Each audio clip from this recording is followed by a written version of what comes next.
भारत में अनएम्प्लॉयमेंट एक बहुत ही क्रिटिकल इशू है और हमारे देश की इकोनॉमी के लिए एक बड़ा चैलेंज भी है। मई 2024 में अनएम्प्लॉयमेंट रेट 7% था, जो जून में बढ़कर 9.2% हो गया। रूरल अनएम्प्लॉयमेंट रेट में काफ़ी बड़ा जंप देखने को मिला है। बढ़ती एम्प्लॉयमेंट रेट सिर्फ एक इंडिविजुअल के लिए ही नहीं बल्कि पूरे देश की इकोनॉमी के लिए एक खतरा है। तो चलिए इस वीडियो में हम समझते हैं इंडिया में बढ़ रही इस अनएम्प्लॉयमेंट के बारे में। आखिर क्या कारण है इसके पीछे और कैसे अनएम्प्लॉयमेंट को कम किया जा सकता है। अगर आप आईएएस की तैयारी कर रहे हैं या किसी स्टेट पीसीएस एग्जाम की तैयारी कर रहे हैं तो इस वीडियो का पीडीएफ लिंक आपको डिस्क्रिप्शन में मिल जाएगा। तो चलिए शुरू करते हैं।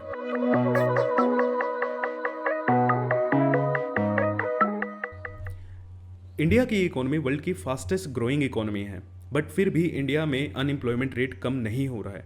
अगर आप इस डाटा को देखें तो कोविड के 3 साल बाद भी अनएम्प्लॉयमेंट रेट कम नहीं हुआ है। जो पहले 5.3 से 5.5 तक था, आज 2024 में 9.2% है। और इस ग्राफ से पता चलता है कि female unemployment rate national average से बहुत ज़्यादा है। इंडियन यूथ की हालत भी कुछ ऐसी ही है। जिसके पास हायर डिग्रीज हैं वही सबसे ज़्यादा अनएम्प्लॉयमेंट है।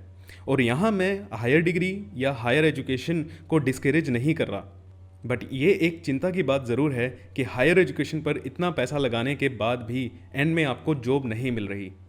अगर हम स्टेट वाइज बात करें तो हरियाणा में अनएम्प्लॉयमेंट रेट सबसे ज़्यादा है और उसके बाद नंबर आता है राजस्थान का। चलिए जानते हैं अनएम्प्लॉयमेंट के क्या कारण हैं जो इतनी तेज़ी से ये बढ़ रही है और हम इसे कैसे ठीक कर सकते हैं। देखिए, ओवर पॉपुलेशन हर देश के लिए एक प्रॉब्लम है। पॉपुलेशन जिस स्पीड से बढ़ रही है उस स्पीड से जॉब्स क्रिएट नहीं हो रही हैं। एम्प्लॉयमेंट सेक्टर का एक्सपेंशन नहीं हो रहा है, जिसके कारण एम्प्लॉयमेंट भी बढ़ता जा रहा है।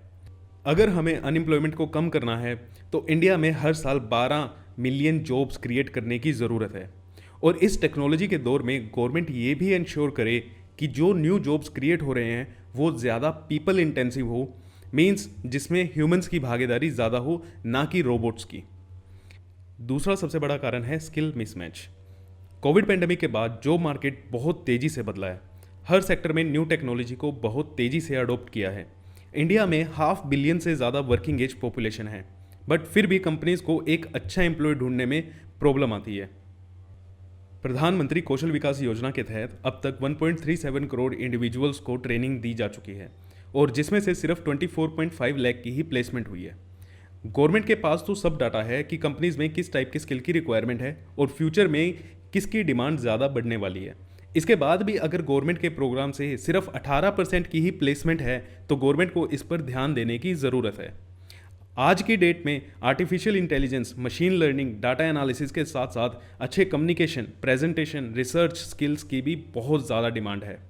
और आज यही स्किल एक एम्प्लॉयर अपने एम्प्लॉय में देखना भी चाहता है, बट अनफॉर्चुनेटली इंडिया में ज़्यादातर यूथ इस चीज़ को डिलीवर नहीं कर पा रहा है।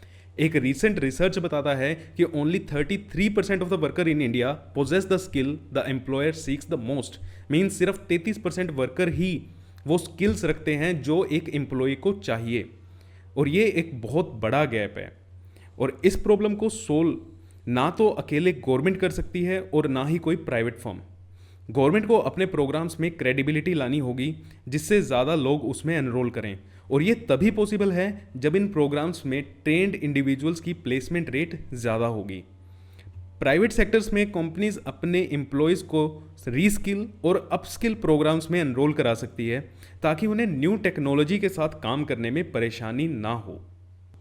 तीसरा सबसे बड़ा कारण है लैक ऑफ एजुकेशन।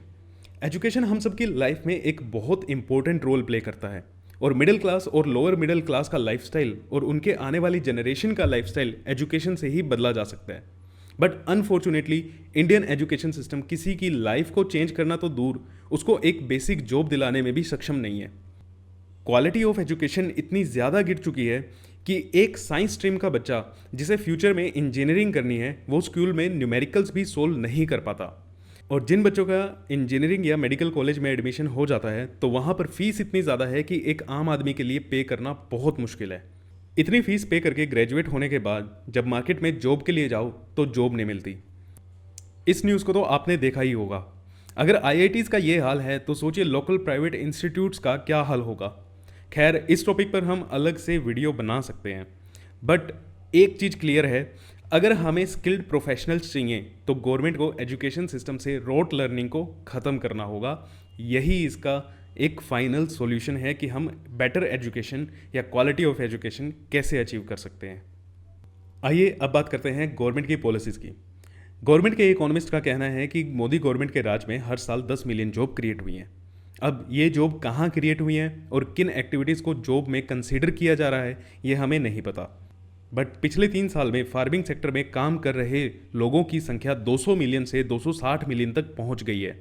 मीन्स लोगों ने दोबारा से खेती करना शुरू कर दिया है जब उन्हें कहीं और जॉब अपॉर्चुनिटीज़ नहीं मिली। और गवर्नमेंट ने इसे भी जॉब क्रिएशन में काउंट किया है, जो कि नहीं किया जाना चाहिए क्योंकि जीडीपी में कोई कंट्रीब्यूशन नहीं हुआ है। फाइनेंस कमीशन के चेयरमैन अरविंद पनगड़िया जी ने बहुत सही बात बोली कि इंडिया के मार्केट में पैसा बहुत है, बट ये पैसा उन सेक्टर्स में ज़्यादा एलोकेटेड है जहाँ पर लेबर की डिमांड बहुत कम है। तो गवर्नमेंट को अपनी पॉलिसीज़ में चेंज लाने की बहुत ज़्यादा ज़रूरत है और उन सेक्टर्स को ज़्यादा डेवलप करने की ज़रूरत है जो ज़्यादा लेबर इंटेंसिव हैं, लाइक मैन्युफैक्चरिंग।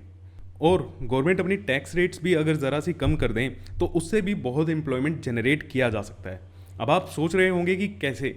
देखिए, टैक्सेस कम होंगे तो लोगों के हाथ में पैसा बचेगा, मीन्स डिस्पोजेबल इनकम बढ़ेगी, जिससे कंजप्शन बढ़ेगा, मीन्स कमोडिटीज़ की डिमांड बढ़ेगी, जिसको पूरा करने के लिए कंपनीज़ को अपनी प्रोडक्शन बढ़ानी पड़ेगी और प्रोडक्शन बढ़ाने के लिए ज़्यादा वर्कर्स की नीड होगी। तो ये वीडियो आपको कैसा लगा इसके लिए कमेंट्स में ज़रूर बताएं and thank you so much for your time.